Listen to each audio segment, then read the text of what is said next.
Drama की शुरुआत में एक लड़की जांग अस्पताल आई क्योंकि उसे ब्रेस्ट कैंसर के लक्षण लग रहे थे। तभी नर्स ने उसे अंदर बुलाया। उसने नर्स से पूछा कि क्या कोई लेडी डॉक्टर उसका चेकअप करेगी। नर्स ने कहा कि कोई महिला डॉक्टर नहीं है, इसलिए उसे पुरुष डॉक्टर से ही चेकअप करवाना होगा। फोन पर बात करते हुए उसने अपनी ब्रा निकाली और सीधे डॉक्टर को दे दी। जान को असली झटका तब लगा जब उसने डॉक्टर को नाम से बुलाया, डॉक्टर डिंगरन। वह डिंगन जैसा ही दिखता था और नाम कार्ड देखने पर पता चला कि वह उसका हाई स्कूल का क्रश था। उसने कहा, मैंने तुम्हें उसे खोलने के लिए कहा था, उतारने के लिए नहीं। जांग हैरान थी। वो सोच रही थी कि वो कहाँ से आया। फ्लैशबैक में दिखाया गया कि हाई स्कूल में जांग हमेशा डिंगरॉन से दोस्ती करना चाहती थी, लेकिन वो बहुत एटीट्यूड दिखाता था और ठीक से बात भी नहीं करता था। अब डिंगरन उससे अपनी शर्ट उठाने के लिए कह रहा था ताकि वह उसके लक्षणों की जांच कर सके। जॉन बहुत घबरा गई और वही करती रही जो वह कह रहा था, लेकिन वह मन ही मन सोच रही थी कि काश वह इस चेकअप के लिए कभी नहीं आई होती। इसके बाद डिंगन उसे दवाइयां बताने लगा, लेकिन वह इतनी शर्मिंदा थी कि कुछ भी सुने बिना भाग गई। वह मन में सोच रही थी कि भगवान करे कि उसने उसे न पहचाना हो।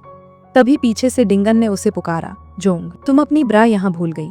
वो इतने सारे लोगों के सामने बहुत शर्मिंदा हो गई और फोन पर होने का बहाना बनाकर भाग गई। अगले सीन में वो अपने अपार्टमेंट में पहुंची जहां उसका कीकोड काम नहीं कर रहा था, इसलिए वह नीचे रिसेप्शन पर आई और कारण पूछने लगी। तभी उसे पता चला कि उसकी माँ सुबह ही चली गई थी। फिर उसने अपनी माँ से फोन पर बात की, जिसने कहा, क्या तुम्हें याद है, मैंने तुम्हें अपने पहले प्यार के बारे में बताया था। मैं इतने सालों बाद उससे फिर से मिली, इसलिए मैं उसे खोना नहीं चाहती और मैंने फैसला किया है कि मैं उससे शादी करूंगी। जांग को अपनी माँ का अचानक फैसला थोड़ा अजीब लगा, लेकिन वो अपनी माँ को रोकना नहीं चाहती थी। जाने से पहले उसकी माँ उसके लिए एक सूटकेस छोड़ गई थी जिसमें नए घर का पता लिखा था, जबकि हमारी जांग भगवान से प्रार्थना कर रही थी कि जो भी हो उसे उस लड़के से फिर कभी न मिलना पड़े। अगले सीन में माँ ने अपनी मंगेतर मिस्टर डंग से जांग को मिलवाया, जिनके घर उन्हें आज रात खाने पर बुलाया गया था। माँ ने कहा कि वे पड़ोसी घर में चले गए हैं क्योंकि तुम्हारे चाचा और मैं शादी करना चाहते हैं, इसलिए मैं चाहती हूँ कि तुम और डिंगरन हमारे साथ रहो। बाकी सब ठीक था, लेकिन जांग डिंगरन के बारे में पूछने लगी। वो कौन है? मिस्टर डोंग ने कहा कि वो मेरा बेटा है और अब वो तुम्हारा भाई बनेगा। अब जांग मन ही मन प्रार्थना करने लगी कि वह वही डॉक्टर न हो, लेकिन मिस्टर डोंग ने उसे यह भी बताया, मेरा बेटा एक डॉक्टर है, वह किसी भी पल यहाँ आ रहा होगा, मैंने उसे खाने पर बुलाया है। फिर माँ ने भी कहा, वह तुम्हारा हाई स्कूल का क्लासमेट था, और उसके ऊपर उसने डिंगरन की एक तस्वीर दिखाई। फिर जांग ने पेट दर्द का बहाना बनाया और वहां से भागने की कोशिश की। वो किसी भी हाल में डिंगरन का सामना नहीं करना चाहती थी। दूसरी तरफ डिंगरन भी अंदर आ रहा था। जैसे ही दरवाजा खुला, उसने जांग को उसकी ओर भागते हुए देखा। वह गिरने वाली थी, इसलिए डिंगन ने उसे पकड़ने की कोशिश की, लेकिन इस चक्कर में दोनों टकरा गए और गिर पड़े। जब माँ और पिताजी वहां पहुंचे तो उन्होंने दोनों को फर्श पर लेटे हुए देखा। अगले सीन में हमने देखा कि जब दोनों पहले ही टकरा चुके थे तो अब एक दूसरे से छिपने का क्या फायदा। माँ और पिताजी अपनी खुशी में डूबे हुए थे। बहुत जल्द उनकी शादी होने वाली थी और जांग को उसका भाई मिलने वाला था। डिंगरन ने तुरंत कहा, मुझे कोई बहन नहीं चाहिए, वैसे भी वह मुझसे बड़ी है, मैं उससे कभी बहन नहीं कहूंगा। 10 साल बीत गए थे, लेकिन उनकी आपस में भिड़ने की आदत अभी भी नहीं बदली थी। जांग ने भी तुरंत बहस करना शुरू कर दिया, मैंने तुम्हें कब अपनी बहन कहने के लिए कहा और इसमें मेरी क्या गलती है? अगर तुम मेरे सामने आ गए, हम सिर्फ साधारण क्लासमेट नहीं थे। क्या तुम्हें याद है ग्रेजुएशन के आखिरी दिन मैंने तुमसे क्या कहा था? डिंगरन ने कहा, हाँ, बताओ तुमने क्या कहा था? लेकिन जेन कुछ कहते हुए रुक गई। फिर एक फ्लैशबैक दिखाया गया। ग्रेजुएशन के आखिरी दिन जांग ने डिंगरन को एक गुलदस्ता देते हुए प्रपोज किया था। वह उसे अपनी जिंदगी में शामिल करना चाहती थी। डिंगरॉन ने उसे मना कर दिया और कहा, मुझे बोरिंग चीजों में कोई दिलचस्पी नहीं है। वर्तमान में जंग अपनी माँ से कह रही थी, माँ, डिंगरन ने मुझसे कहा कि वह मुझसे सबसे ज्यादा नफरत करता है। वो हैरान होकर बोला, क्या तुम्हें ठीक से याद है मैंने क्या कहा था? जैसे ही दोनों फिर से बहस करने लगे, मिस्टर डंग बीच में आ गए और कहा, डिंगरॉन, तुम उसे स्कूल में भी धमकाया करते थे, क्या मैंने तुम्हें ऐसे पाला है? डिंगरन को काफी बुरा लग रहा था। जोंग ने कहा, कोई बात नहीं, मैं भी उससे नफरत करती हूँ, लेकिन मैं तुम दोनों को एक बात बता दूं, हमारे कारण तुम्हारा रिश्ता खराब नहीं होगा। यह कहकर वो अपने अपार्टमेंट में वापस चली गई। इसके साथ ही हाई स्कूल का एक सीन फ्लैशबैक में दिखाया गया जहां उनकी ग्रुप फोटो क्लिक होने वाली थी। जांग डिंगरॉन के बगल में खड़ा होना चाहती थी, लेकिन तभी एक और लड़की खुद ही उनके बीच आ गई। जांग ने उसे हटाने की बहुत कोशिश की, लेकिन कुछ नहीं हुआ। किस्मत से वह लड़की धक्का लगने से गिर गई। जांग ने मौका देखकर डिंगन के पास आ गई। वह लड़की जांग पर आरोप लगा रही थी कि उसने उसकी जगह लेने के लिए उसे धक्का दिया था। स्कूल के दिन काफी यादगार थे। उसने खुद से पूछा कि उसे नहीं पता कि वह उससे इतनी नफरत क्यों करता है। इस बीच डिंग रन ने उसकी एक और तस्वीर देखी जिसमें जांग एक गुलदस्ता पकड़े हुए किसी को प्रपोज करने की प्रैक्टिस कर रही थी। वह दूर खड़ा उसे देख रहा था। वह उसे इतनी प्यारी लगी कि उसने तुरंत उसकी तस्वीर क्लिक कर ली, जिसका मतलब था कि वो जांग से नफरत नहीं करता था, क्योंकि वो जानता था कि वो किसी और को नहीं बल्कि उसे ही प्रपोज करने वाली थी। मुश्किल ये थी कि वे भविष्य में भाई बहन के रूप में कैसे रहेंगे। फ्लैशबैक फिर से दिखाया गया। ग्रुप फोटो क्लिक करते समय डिंग रन को भी वह लड़की उनके बीच आना पसंद नहीं आया। फिर मौका देखकर उसने उस लड़की को धक्का दे दिया ताकि जॉन उसके पास आ सके, जिसके लिए लड़की जांग पर आरोप लगा रही थी। अगले सीन में जांग सुबह उठकर फ्रेश होने के बाद सोच रही थी कि शायद उसने डिंगरॉन से बहुत बुरी तरह से लड़ाई की। क्या इससे उसकी माँ के रिश्ते पर असर पड़ेगा? उसे डिंगरॉन से इस बारे में बात करनी होगी। लड़ाई एक बात है, लेकिन उनके माता पिता को इसकी वजह से दुख नहीं होना चाहिए। दूसरी तरफ मिस्टर डंग ने नाश्ता तैयार कर लिया था और उन्होंने डिंग रन को बुलाया। जल्दी आओ और नाश्ता करो। वह नाश्ता करने के लिए बाहर आने ही वाला था कि उसने एक शॉपिंग बैग देखा और उसे देखने के लिए बैठ गया। इस बीच जंग उनके घर के बाहर यह सोचते हुए आई थी कि उसे उससे कैसे बात करनी चाहिए। तभी मिस्टर डंग ने उसे देखा और उसे अंदर आने के लिए कहा और उन्होंने उससे पूछा, जेन, मैं तुम्हारे नाश्ते के लिए क्या लाऊं? जिस पर उसने कहा, नहीं नहीं, मैंने पहले ही नाश्ता कर लिया है, मैं तो बस डिंग रन से मिलने आई थी। इस बीच डिंग उस ब्रा को शॉपिंग बैग से निकाल रहा था और सोच रहा था, वह इतनी सख्त मटेरियल का इस्तेमाल करती है, जरूर इससे चोट लगती होगी। जैसे ही जांग उसके कमरे में आई, डिंगन ने उसे देखा और कहना शुरू कर दिया, फिर कभी इस मटेरियल का इस्तेमाल मत करना। ब्रा देखकर जांग उसे उसके हाथ से खींचने लगी, लेकिन वह उसके बटन में फंस गई। उनके बीच ये छोटी सी खींचतान थोड़ी देर तक चलती रही। जब मिस्टर डंग नाश्ता लेकर अंदर आए, उन्हें इस तरह देखकर वह चौंक गए। उसे देखकर जेनांग ने भी बात बदल दी और कहा, छोटे भाई, ये तो सिर्फ एक ब्रा है, तुम्हें ऐसी चीजें नहीं चुरानी चाहिए। मिस्टर डंग को भी बाहर ले जाया गया और समझाया गया, लड़कों के ऐसे अजीब शौक होते हैं, लेकिन कोई बात नहीं, उसे डांटना मत। डिंग रन के लिए अपनी बेगुनाही साबित करना बहुत मुश्किल हो गया था। उसके ऊपर उसे अपने पिताजी से बहुत डांट भी पड़ी। जोंग ने वहां से जाने का मौका पा लिया। अगले सीन में डिंग रन अपने दोस्त के साथ है।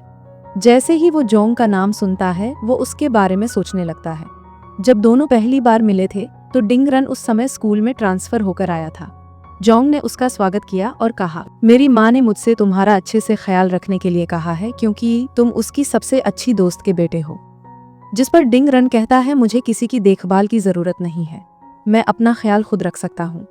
फिर भी जांग उससे बात करती रही, तुम्हें पता है, मेरी माँ ने तुम्हें आज रात खाने पर बुलाया है, तुम्हें जरूर आना चाहिए, मुझे अच्छा लगेगा। इससे पहले कि डिंग रन उसके साथ खाने पर जाने से मना कर पाता, जांग लुलू के साथ चली गई, जो उसकी सबसे अच्छी दोस्त है। स्कूल की छुट्टी के समय जांग वहां डिंग रन का इंतजार कर रही थी। उसे अपना इंतजार करते हुए देखने के बाद भी डिंग रन ने उसे अनदेखा कर दिया और चला गया, जिसका मतलब था कि वह किसी भी कीमत पर जोंग से दोस्ती नहीं करना चाहता था। अगले सीन में शाम दिखाई देती है। डिंग रन पढ़ रहा था। तभी उसने देखा कि जांग के कमरे की बत्ती अभी भी बंद थी। शायद वह स्कूल से वापस नहीं आई है। यह देखने के लिए वह घर के बाहर आया। यहाँ जोंग की माँ लुलू से उसके बारे में पूछ रही थी। लुलू कह रही थी, मुझे उसके बारे में कुछ नहीं पता, क्योंकि मैं स्कूल से काफी जल्दी वापस आ गई थी। यह सुनकर डिंग रन भी घबरा गया और तुरंत जांग को खोजने के लिए दौड़ पड़ा। जब उसे वह कहीं नहीं दिखी तो वह और भी चिंतित हो गया। लेकिन तभी जांग अपनी टूटी हुई साइकिल के साथ आ रही थी। जांग उसे देखकर बहुत खुश हुई, लेकिन डिंग रन उसे गुस्से से देख रहा था। उसने कहा, क्या तुम्हें यह भी एहसास नहीं है कि तुम्हारी माँ तुम्हारे लिए कितनी चिंतित होंगी? तुम इतनी देर तक कहाँ थी? जंग कहती है, मेरी साइकिल टूट गई थी, मैंने बहुत ढूंढा लेकिन कोई दुकान नहीं मिली, और उसके ऊपर मेरे पैर में भी चोट लग गई। फिर डिंग रन ने उससे साइकिल पर बैठने के लिए कहा, क्योंकि उसे चोट लगी थी। फिर उसने साइकिल चलाई और उसे घर ले आया। घर पहुंचने के बाद जांग ने उससे उसके साथ खाने पर खाने के लिए कहा। उसने कहा, मैंने पहले ही खाना खा लिया है, तुम तुरंत अंदर जाओ। फिर जैसे ही जांग अपने कमरे में गई और बत्ती जलाई, डिंगन को राहत मिली और उसने फिर से पढ़ना शुरू कर दिया। इस बीच वर्तमान में उसका दोस्त चीफे उसे पूछ रहा था, तुम्हारे पिताजी उसकी माँ से शादी करने जा रहे हैं, तो क्या अब तुम उसकी बहन के रूप में रहोगी? उसने कहा, मैं इस बारे में बात नहीं करना चाहता। उसके बाद चीफ फे वॉशरूम चला गया और डिंग रन ने वीचैट खोला और देखा कि उसके पिताजी ने उसे परिवार समूह में जोड़ दिया है। चैट पढ़ते हुए उसने देखा कि पिताजी ने जांग को खाने पर आने के लिए कहा था, जिसे उसने मना कर दिया। उसने कहा, मैं जेन के साथ फिल्म देखने जा रही हूँ। जब पिताजी ने पूछा, जेन कौन है, तो माँ ने जवाब दिया, वो मेरी बेटी का भविष्य का बॉयफ्रेंड है। ये देखकर डिंगरन इतना गुस्सा हो गया कि वो तुरंत ऐसे बाहर निकल गया जैसे वो जांग को अभी अपने साथ ले जाएगा।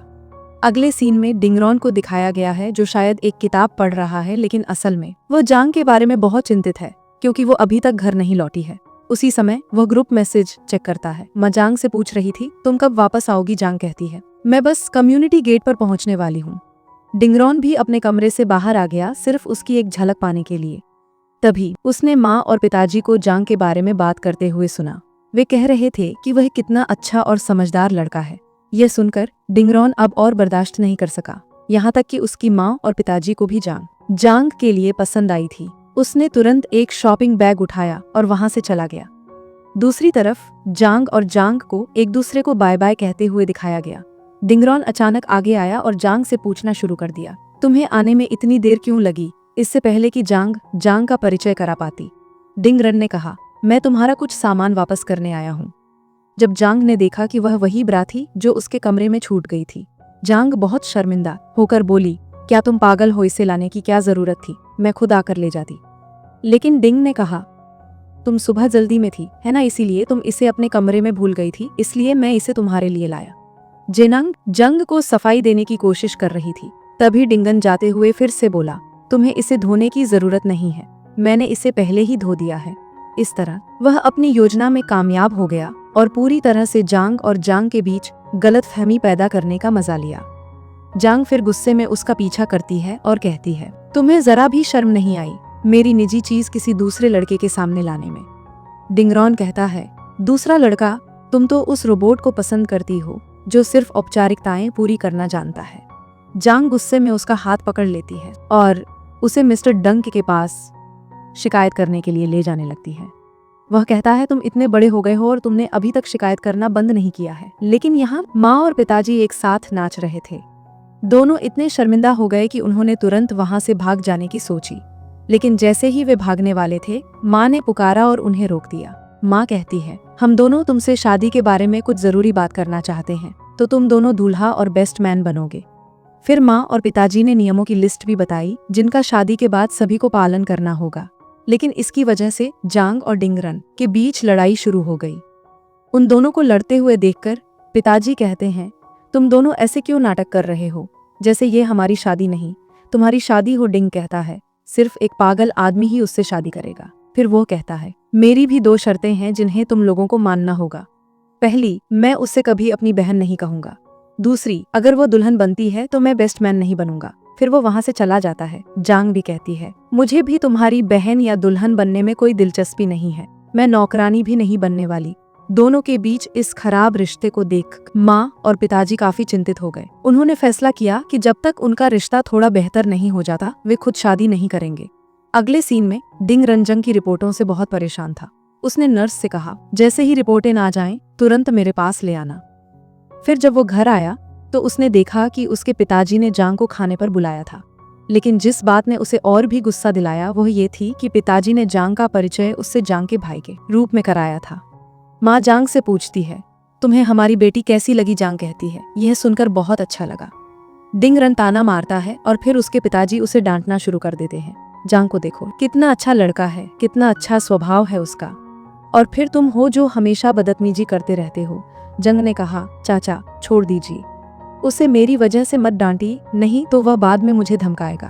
तभी मिस्टर डंग डिंगन से कहते हैं, तुम अपनी बहन को फिर से धमकाने की हिम्मत मत करना। बाद में पिताजी ने जांग को अपनी शादी में बेस्ट मैन बनने के लिए कहा ताकि जेनांग भी ब्राइड्समेड बन सके। इस फैसले से बाकी सब खुश हो जाते हैं, लेकिन डिंग रन का मूड खराब हो जाता है। अगले सीन में रात के खाने के बाद भी डिंगन सारे बर्तन धोने लगता है, जबकि मम्मी और पापा जंग से कह रहे थे, तुम हमारे घर कभी भी आ सकती हो, इसे अपना ही घर समझो। डिंग को ये सब बिल्कुल पसंद नहीं आता। ऊपर से जंग ने डिंगन को धक्का दिया और एक टिफिन बॉक्स निकाला जो उसने जोंग के लिए पैक किया था। लेकिन जब मम्मी ने जांग से जोंग को विदा करने के लिए कहा तो डिंगन बहुत गुस्सा हो गया। उसे समझ नहीं आ रहा था कि क्या करे। दूसरी तरफ जांग जांग को विदा करने जाती है और जाते हुए कहती है, अपना ख्याल रखना। जांग के जाने के बाद जैसे ही वह मुड़ती है, डिंगन वहां खड़ा होता है। वह कहता है, तुम्हारा रोबोट चला गया, तुम हमेशा लड़खड़ाती और गिरती रहती हो, जाओ और ठीक से चेकअप करवाओ, क्या पता तुम्हें कोई गंभीर बीमारी हो। जांग उसे अनदेखा करती है और आगे बढ़ने लगती है।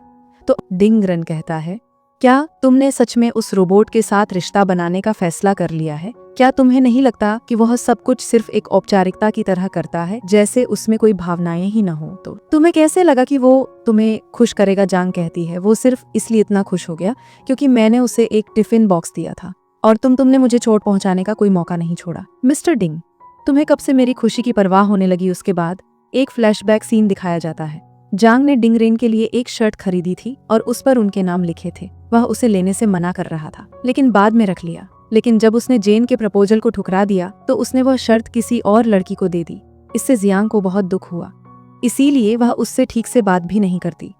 जबकि डिंगरन सफाई देने की कोशिश करता है, वह उसकी शर्ट पकड़ लेता है और जैसे ही वो उसे पकड़ता है, शर्ट फट जाती है। जंग कहती है, तुम हमेशा ऐसी पागलपन भरी चीजें क्यों करते हो? इस बार मैं तुम्हें नहीं छोड़ूंगी। उसने उसे मारने के लिए अपना जूता भी उतार लिया। डिंगरन अपनी जान बचाने के लिए आगे भाग रहा था और जांग उसके हाथ में जूता लेकर उसका पीछा कर रही थी।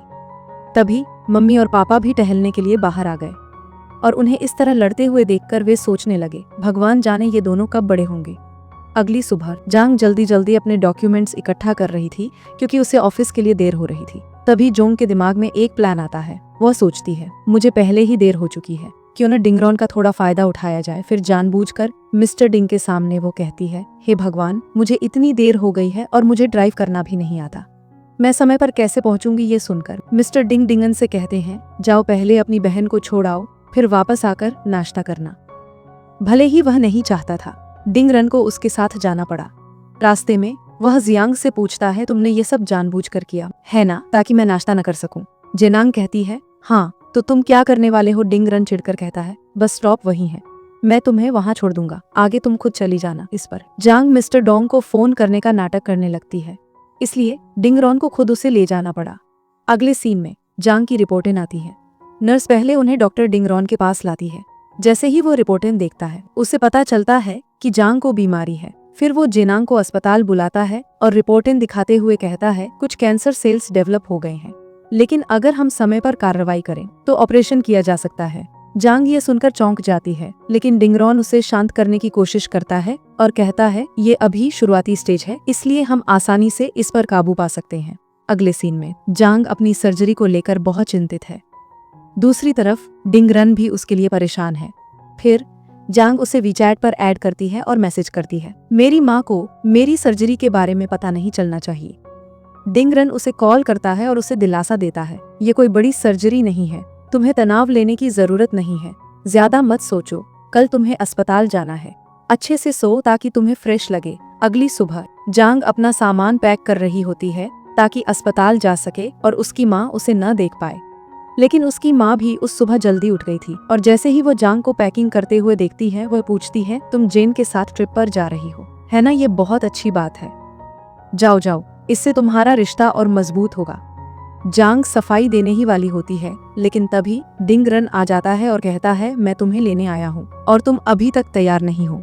फिर वो जांग की माँ से झूठ बोलता है और कहता है, जांग अपने कलीग के साथ बिजनेस ट्रिप पर जा रही है, इसलिए मैं उसे छोड़ने जा रहा हूँ। डिंगरॉन ने पहले ही जोंग की माँ से बात कर ली थी कि जांग उसके साथ जाएगी, लेकिन आखिरी वक्त पर जांग आ जाता है, जिसे जोंग की सर्जरी के बारे में पता था, इसलिए वह उसे लेने आया था। लेकिन ये देखकर डिंगरॉन बहुत गुस्सा हो जाता है। जब जंग खुद उसके साथ जाना चाहती थी तो वो क्या कर सकता था, लेकिन डिंगरॉन बहुत दुखी महसूस करता है कि जिस लड़की से वो प्यार करता है वो किसी और के साथ जा रही है और वो उसे रोक भी नहीं सकता। अगले सीन में अस्पताल दिखाया जाता है, जहाँ जंग जांग के साथ रहना चाहता था, लेकिन जांग उसे जाने के लिए कह रही थी और उसे भेज देती है। इसके बाद हम एक रात का सीन देखते हैं, जहां डिंगरॉन कमरे में घुसता है और देखता है कि जांग वहां नहीं है। ये देखकर वो बहुत चिंतित हो जाता है कि वो इतनी देर रात कहाँ जा सकती है। फिर खोजने के बाद वो आखिरकार उसे ढूंढ लेता है। डिंग उससे पूछता है, तुम यहाँ क्या कर रही हो? तो जोंग कहती है, मैं पहले कभी अस्पताल में भर्ती नहीं हुई, मुझे नहीं पता क्यों, लेकिन मुझे वहाँ घुटन महसूस होती है। फिर वह थोड़ी देर के लिए उसका साथ देता है। जोंग पूछती है, क्या तुम्हें मेरी सर्जरी की चिंता नहीं है? हमारे रिश्ते की मेरा मतलब है हम जल्द ही परिवार के सदस्य बनने वाले हैं, है ना। वो कहता है, चिंता करने की क्या बात है, और वैसे भी शरीर का हर हिस्सा मेरे लिए सिर्फ चमड़ी का एक हिस्सा है। देखो, मैंने तुम्हारा हाथ पकड़ा है। क्या तुम्हें अब शर्म आ रही है? जुंग अपना हाथ खींच लेती है और कहती है, जब पापा की सर्जरी होने वाली थी तो सब यही कह रहे थे कि कुछ नहीं होगा, है ना, लेकिन क्या हुआ, वो अब हमारे साथ नहीं है। उसे भावुक होते देखकर डिंगरॉन उसके हाथ पर दोनों के नाम लिखता है और कहता है, मैंने लाइक एंड सब्सक्राइब।